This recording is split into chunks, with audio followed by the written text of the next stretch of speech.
You spent decades building a career, raising kids, maybe even building an entire identity around being someone's spouse. And then one day, you wake up and realize that chapter is over. Maybe you're widowed, maybe you're divorced, maybe you just never found the right person while you were busy living your life. Whatever brought you here, you're now standing at what most people would call the finish line, and you're thinking about love. Here's what nobody tells you though. Retirement might actually be the best time to find your life partner. And today I'm going to show you exactly why, and more importantly, how. Let's start with the thing everyone is secretly thinking.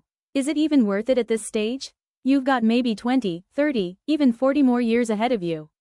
That is not a footnote to your life. That is an entire second act.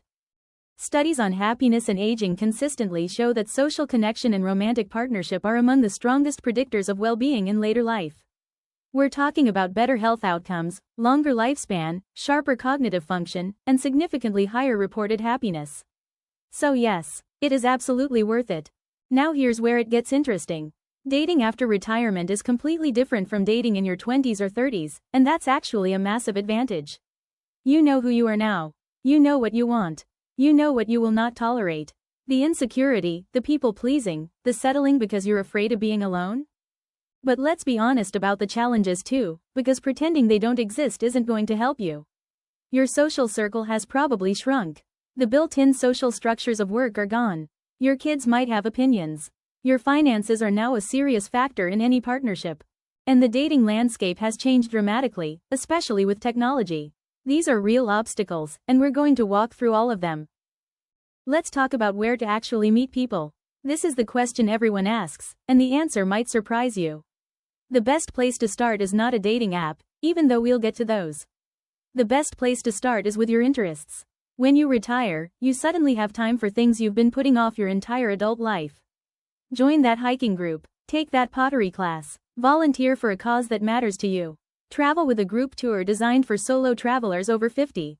These environments put you around people who share your values and your energy, and that's where genuine connection actually begins. Now about dating apps. I know, a lot of people in this season of life feel weird about them. But here's the reality. Apps like OurTime, Silver Singles, and even mainstream platforms like Hinge have significant user bases of people over 60. The stigma is gone. Millions of people in your exact situation are using these tools, and they are working.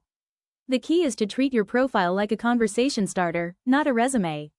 Use recent photos. Be honest about what you're looking for. Lead with your personality, not your accomplishments. Here's something that a lot of people overlook when re-entering the dating world at this stage. You have to deal with your emotional baggage before you can truly connect with someone new. This doesn't mean you need to be completely healed or that grief has to be gone. It means you need to have done the work to understand yourself, your patterns, and your needs. T means you need to have done the work to understand yourself, your patterns, and your needs. Therapy is genuinely valuable here. So is talking openly with friends who know you well. The people who rush into new relationships without doing this work often find themselves repeating the same painful dynamics they experienced before. Let's talk about the conversation that nobody wants to have first. Money. When two people come together later in life, financial complexity is real. There might be adult children with inheritance concerns. Here might be pensions or retirement accounts tied to previous marriages. There might be significant differences in wealth. None of this is romantic, but all of it is necessary to discuss openly and early. Financial advisors and estate attorneys exist for exactly this reason. The couples who navigate this well are the ones who treat financial transparency as an act of love, not a transaction. And what about your kids? Adult children can be the most unexpected source of resistance when a parent starts dating again. Sometimes it comes from grief. Sometimes it comes from concern. Sometimes, let's be honest, it comes from financial anxiety. The best approach here is to include them in your journey without asking for their permission.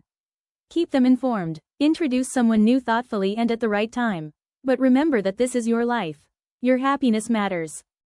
Modeling a healthy, loving relationship for your adult children is actually one of the greatest gifts you can give them.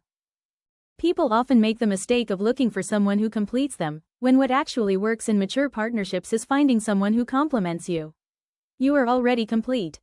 You are a whole person with a full history and a rich inner life. What you're looking for is someone whose presence makes your already good life even better. This shift in mindset removes desperation from the equation entirely, and that energy is incredibly attractive.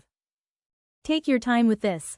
There's no clock ticking. There's no biological urgency. There's no social pressure pushing you toward a decision. One of the greatest freedoms of this stage of life is that you can let relationships develop at whatever pace feels right. You can go on 21st dates before you find one worth pursuing further. You can date casually for a year before deciding to get serious. The patience you've developed over a lifetime is not a liability here. It's the exact tool you need. Finding a life partner after retirement is not a consolation prize. It is not settling for what's left. For so many people, it turns out to be the most honest, the most intentional, and the most deeply fulfilling love they have ever known. Because for the very first time, you're choosing someone not out of obligation, not out of timing, not out of fear. You're choosing them out of genuine, clear-eyed desire. And that, more than anything, is what love was always supposed to be.